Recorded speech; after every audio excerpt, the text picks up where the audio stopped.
Unfortunately, the first half of this episode was lost due to technical difficulties. I'm going to resume from where I have the recording, but to hear about what happened before that, you can check out what I wrote on my website in the link below. I'll also make a second video later this week to highlight the project they did 3D printing a house in Europe. Things we gain and a lot of the knowledge we gain, we can put in more of those projects. So in a way, you're always half subsidized from Flanders, and then we search for different kinds of subsidies added to it. But I also have a business center where I rent offices and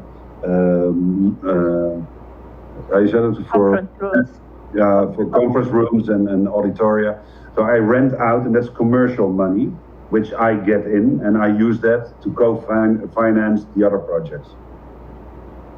Cool. So, and the government never asks us. We go to the government and we go to the call, and we have a thought. Because we are the innovation antenna also. So we scan the world for relevant innovation for the construction sector in Flanders. And if we see something is picked up, for example, in the Netherlands or in Germany, which is not picked up in Flanders, then we search for a possibility to create a project around it and then enter the project somewhere where there. And of course, if I foresee that it takes me 100 man hours in the project, I enter 200. That's logical. That's how you do projects. And then it ends up being 205, right? Yeah, but it ends up 200 getting paid half of it, so you get your 100 hours paid, and the other 100 you find somewhere else. So you really like what you're doing? Yeah, we still like it. That's good. A lot of people say that's the most important aspect of you got to have a job that you like doing. No, but we are entrepreneurials. We don't work with the brake. Yeah, we don't see problems. We only just do stuff, and people say that's not possible, and we show, yeah, it's possible. Next one. But it's a very positive drive, and of course it sounds bad, but it's karma technique very good what we are doing. You know, we see how the world should be changed. We see the big lines, and we just shift our efforts towards assisting to reach those big lines. And so everything we do, we know we are doing for the good of the world, for the good of the environment and stuff. So you have a very positive drive, and if you find the possibilities to carry out those dreams and just do it there and involve a lot of people, because everything is about cooperation and gaining communities and stuff. So at the moment you reach that and you see that the people actually are following you and seeing what you're doing and asking to join, and that's the most beautiful part of it. Yeah, because you can make the best project ever, but if nobody sees it, yeah, okay, you don't have anything. In construction literature, a lot of times they'll mention that partnerships can be the most critical aspects of the success of a new innovation in construction specifically. Yeah, absolutely. But it's all about partnerships, and yeah, that's one of the first things I learned, and I took with me to Kamp. If somebody comes with the question, can we cooperate? The first answer is yes, and then we will see what we can do. And that's also now there are a lot of initiatives about 3D printing, and also with the circular construction there are a lot of initiatives. And because we are out there, and because the people see us, and because we are really changers, we do stuff. You notice that a lot of companies now come, yeah, can we do it something? Yeah, of course we can. But also we are very good in matchmaking. So if I have like one company who's busy with one kind of problem, and we have like a startup at the other side whose solutions there, we combine them two, or we bind them together and get out of it, because we don't need to be between them anymore. So, but because we are looking outside and we have a very strong international network, we also know a lot of the solutions. We have heard somewhere that some company is doing stuff. So in a way, we are absolutely busy in connecting the dots there. you're plugged in not only to the implementation within Belgium, but you're looking around the world for the innovations everyone's doing, so that you can draw that technology in. Yeah, but of course, they are in Europe, I think. And most projects are within Europe, but now with the 3D printed house, we have connection over all the world. Yeah. And it was not that hard to make that connections, I think. You just need to do something that is out there, and then they come to you easily. All the 3D printing companies, in a way, in the world, reached out to me to congratulate us with the house. Well, that's nice, because we don't see each other as competitors. Yeah, we are all game changers. We are all front runners, and not commercial companies who are trying to get a profit. So it's nice that it's a very small world, although it's the world. Yeah, but the lines are there, and then within 2 weeks after the press release, we were in a Zoom with really worldwide all the companies who are busy with 3D printing, and that had never happened before. But I was very glad that our house was just finished 2 weeks before, and so I was added to the team, and then suddenly you're part of the best 10 people of 20 companies in the world, just by doing stuff. It's also new. Yeah. So, what more do you want? Because it's not about 3D printing anymore. We're talking very broad here. Yeah, I mean, personally, I'm not specifically interested in 3D printing. I'm more interested in specifically automated construction. And so, like you guys are talking about the big picture, all of construction, the people, and all the design, the sustainability, and everything involved with it. I'm really only interested in the automation part. So like whether that's going to be 3D printed solutions or a different way to automate the construction, whatever makes it more efficient with less people on the job site, I think that's going to be the solution that wins in the long run. But here in Belgium, we have like a very high-tech prefab industry.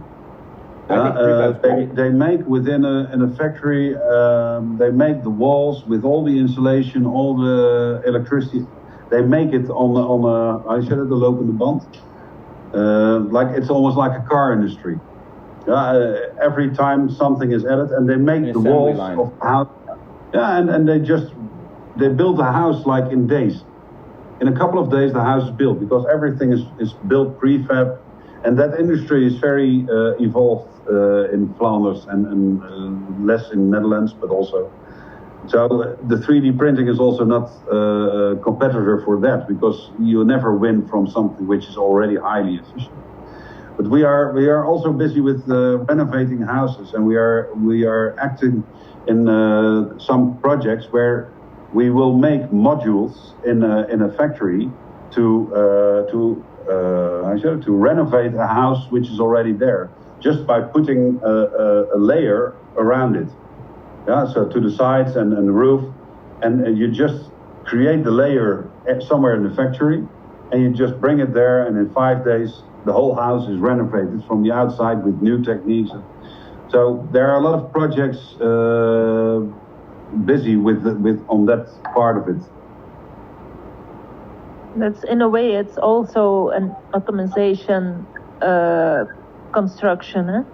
Because it will be automated in the factories itself, so it takes less time on the sites, on the houses, where it's difficult to do it. And when you have everything prepared in a fabric, yeah, of course, then it's easy to put it on site in only a few days or few moments. So you can speak of automation as well on that kind of techniques. Especially if the prefab process involves a lot of robotics.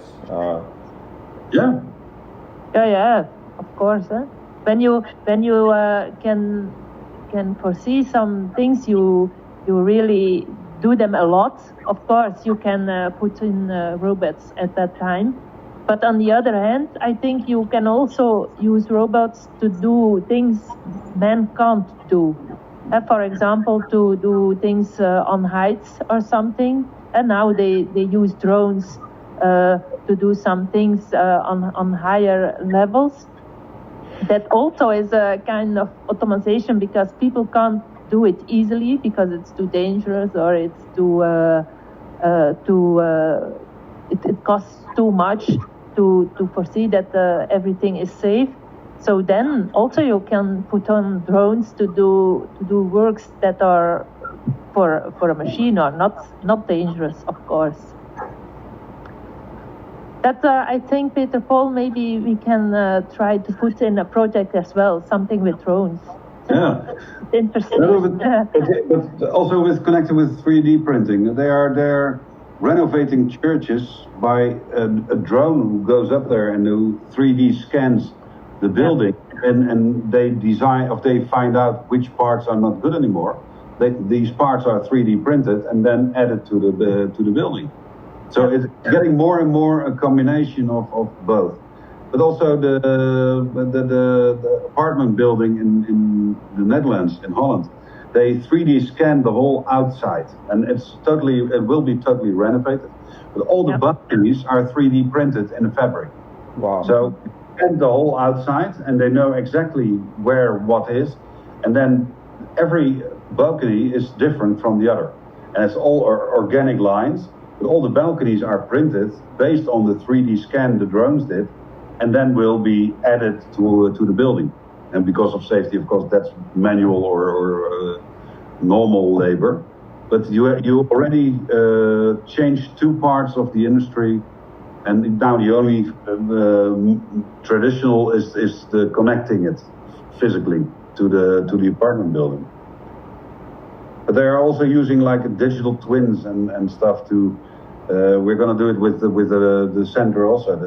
The whole building will be digitalized, but you can use it for a lot of things. You can use it for knowing what is where, but also for all the settings, the energy, but also for afterwards, to know who is in the building, who enters the building, who's sitting where. Because if you just go in the building and sit on the place which you like, that place, how does the building know that you are sitting there?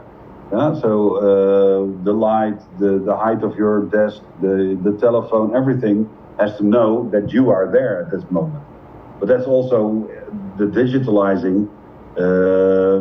Gives you a lot of data, but gives you also a lot of opportunities to change that in the future. Mm-hmm.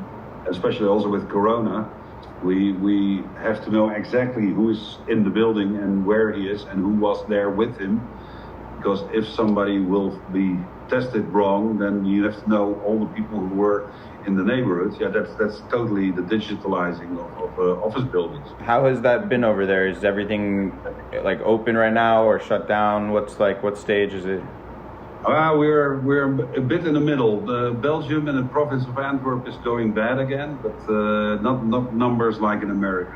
Uh-huh. But we're almost like at the end of June, it was almost gone, but we didn't have like 10 new cases of sick, registered people anymore, and now it's up to 300 again. So in a way, we are busy with the second wave. But that's logical because a lot of the regulations were lowered, and then of course, and holidays started. So a lot of people want to go outside. It's beautiful weather, and people go to the places where they see a lot of other people. Yeah, and then it takes up again. So we're in a way we foresee this for the rest of the year. That it will influence us, and of course here and there I hear people who are really afraid that this will change in the next years. I wonder if any of your future projects will be virus related. Well, that's a different topic. We have to choose our battles, of course. And, well, maybe in construction, as it relates to construction. Yeah, that is. But also, like, food is also a very beautiful topic within the sustainable environment. and we could do a lot, but we focus on the construction industry. But if we can, for example, with if you can like a small, wat is een moestuin in het Engels? A small Garden, a small garden. A small garden where you grow vegetables and you can incorporate that within an office building. Yeah, that's parts we think about, but we are not like greening the food industry. That's different people, different hobbies. But in fact, when you talk about Corona, you could say that you can do a 3D print by making the design on one spot and put your printer on another spot without having you over there. So yes, of course. In Corona time, you can build houses without being there, just by using computers to do so. So really, I think 3D printing is one of the techniques to do so. I think so. Yeah, a lot of people think this won't be the last kind of problem that relates to social distancing, even if like Corona is not the issue. Maybe in 10 years, in 20 years, there's another problem. So if there's solutions that allow for like construction from a distance available at that time, that could make a huge difference in the available options in response. Yeah, but also think that, for example, in Brazil, you have like the real poor neighborhoods, and the houses there are very easy to print because the houses are not so big and not so complex. No. Not so complex as with us. But you can operate the printer from Europe. Mm-hmm. So you can have like all the expertise you can have in America or in Europe, or you can have a set of expertise here, and just some people who are feeding machine with concrete over there. So you can also start to not only think about your close neighborhood, but think about doing good stuff in the places where it's really very highly needed. Work from home construction laborers that are actually building a wall. Yeah, something like that. Incredible. The printers aren't quite there yet, though. They still need some human intervention on site, right? Yeah, but you have to feed, or you have to check the consistency of the material, etc. So you need somebody there. But during our project, we did that with interns from the education. So they didn't even have a diploma yet. And those were the guys doing it. So if you want to print in Indonesia, you don't need people who are very highly educated, and you need people who do it and who learn how to check the machine, and you can learn that everywhere. So it's a different quality of people you need at the location, but in the beginning of the process, of course, you need people who really know that, how to engineer it, huh? Mm-hmm. Yeah, and how to print safe houses. When the Corona time is over, of course, you are invited at our site as well. Huh? Yeah, that would be awesome. I'd love to. I don't know when that's going to be, whether it'll be next year, for 2 years, but I'll certainly be over in Europe checking out projects at some point. So I would be you're more than welcome. Thank you. So yeah, I'll be in touch. I'll send you guys an email when I finish the editing, whatever I do. And I love the work you guys are doing. It's really great. All of it, not just the 3D printed house stuff. The circular house stuff's really cool, and all the different, just even learning about how that country's like the government's innovative as an organization as opposed to just kind of being restrictive, and the way that they're thinking about things in a circular process and the longevity of it. I think it's really terrific. Yeah, we're glad to be here. Thank you. All right. Have a great rest of your day. Thank you. And who do you?